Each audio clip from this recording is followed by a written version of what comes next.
What was going through your mind or your reaction when Justice James Omotosho was reading that life imprisonment judgment on November 20th? Nothing. You know why?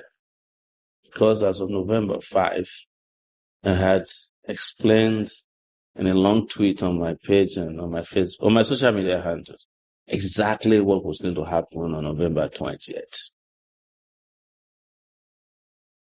Two things were going to happen in November.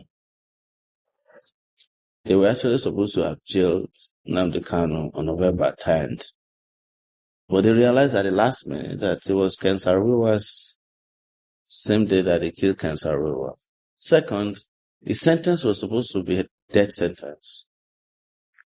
But because they could not get, the support they needed to carry it out, they decided to make it life.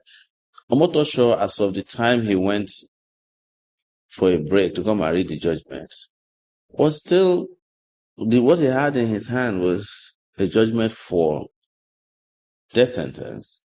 If you see the passion with which he was reading the allegations against Nnamdi Kanu, one, the laborious and tedious way he was going on, he didn't write the judgment. You could tell. You could tell from his demeanor and his action that this was too much. A lot of mistakes. He couldn't mention his name. He said everything properly.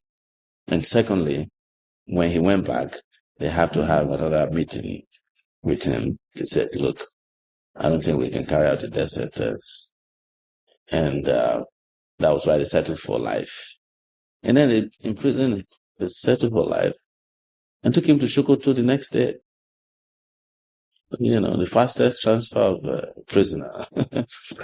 And it was to send a message to the people on whose behalf he was sentenced to life.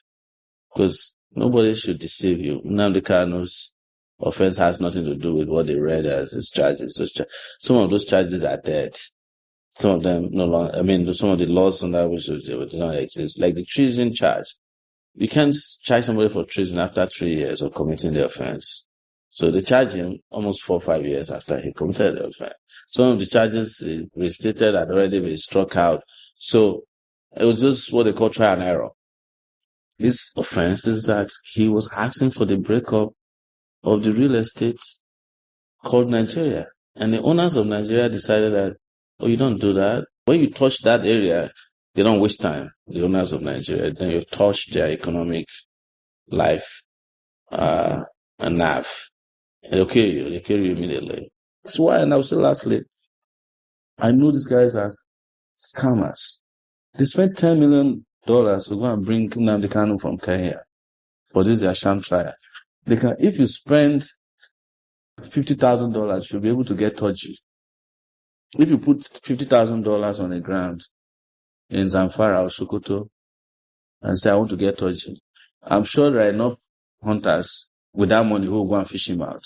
But they are not interested because they are partners in crime.